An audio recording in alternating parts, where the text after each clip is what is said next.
sige magkatulog dira. Wala lang kay laing buhaton, matulog na lang ka. Tibuok adlaw matulog, pag humagkaon matulog. Mao na ma-high blood, ma-high blood. Kay sige katulog, wala laing buhaton, sige katulog. Bantay lang dud ka karon sa ko. Bantay lang dud ka tan-awa unsa kung buhaton sa imo, bantay ka. Mao na.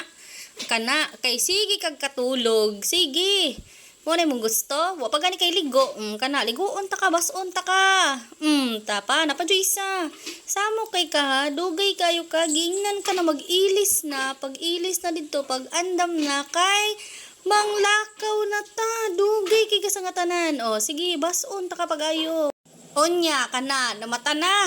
O sige, padayon pag-ilis na. Hello mga ka-DJs! Welcome back na naman sa panibago nating video. Andito po kami ngayon sa Gaisano Grand Mall of Panabo kasi naghahanap ako ng bago kong medyas para doon sa bago kong sapatos na na-flex ko sa video ko nung nakaraan.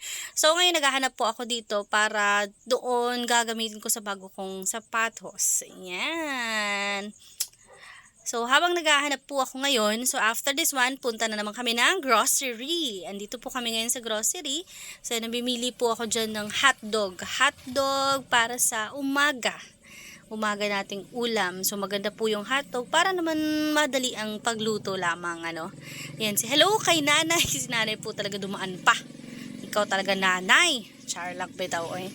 Anyway, yan, pipili habang meron tayong red na hotdog, yung beef, ayan, dito na naman tayo sa chicken hotdog kasi masarap nga yung chicken din. So, patimbang muna natin kay kuya and then, yan, pipili, hanap-hanap na naman tayo kung ano yung pwede nating maiulam for the next few days. Ayan, so yun, tinitingnan ko ngayon yung chicken kasi maganda ata itong bilhin, yung isang buong chicken. So, hingi ako kay kuya ng cellophane para doon papatimbang ko sa kanya.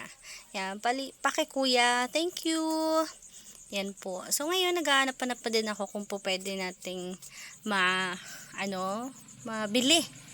mabili natin para doon. Hello kuya, shout out kay kuya na nagbabantay ng mga hotdog So habang nagche-check ka muna, yan, check ko muna din itong yogurt kasi paborito din namin ito ni hubby. So, kumakain din po kami minsan na yogurt lang yung tapos gatas or kape. Charot. Ayan. So, pipili-pili. Check natin.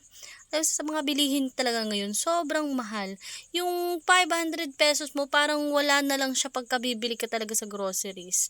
Sobrang mahal talaga ngayon ng bilihin. Kaya, nako, sobrang hirap talaga pagka wala tayong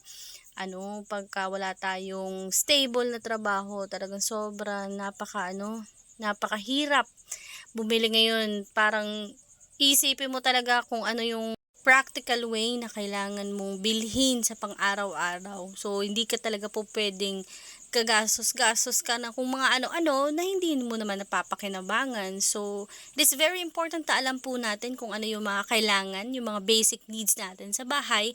At the same time, kung ano din yung mga healthy living na it can benefit also with our health. Ayan. So, minsan, ganyan din, umiinom din kami ng mga fresh milk or mga non-fat milk. Stain doon sa pagiging healthy living po natin. So, maganda din yan sa katawan. Ayan. Chine-check ko muna yung expiration kasi nga, importante din yun na malaman mo kung kailan siya mag-expire. Baka mabili mo na yung expired na pala, no? Hindi mo alam. So, mabuti na din yung ganun. Pagka nag-grocery talaga ako, tinitingnan ko talaga yung mga expiration aside from the price. Importante din yun. So, chinecheck ko talaga, bakit mas mura ito? Tapos, ganyan, ganito, ganyan. Charot. Importante din yun. Kasi, diba, meron kang tinatawag nating marketing strategy. Charot, hindi yung marketing strategy. Parang yung strategy lang yung pamimili mo.